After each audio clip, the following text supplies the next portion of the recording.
हमारे घर में मुख्तलिफ़ चीज़ें होती हैं जिनके अक्सर नाम हमें इंग्लिश में नहीं आते। क्या आप जानते हैं कि लोटे को कहते हैं?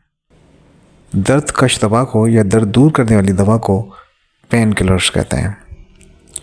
कटाई वाला बोर्ड चॉपिंग बोर्ड, खूंटी को वॉल हुक कहते हैं, तस्बीह को रोजरी कहते हैं, चटखनी को बॉल्ट कहते हैं, चादर को बेडशीट और झूले को क्रेडल कहते हैं। बक्सवा बक्कल कहलाता है। गाँव तकिया बोल्स्टर कहलाता है।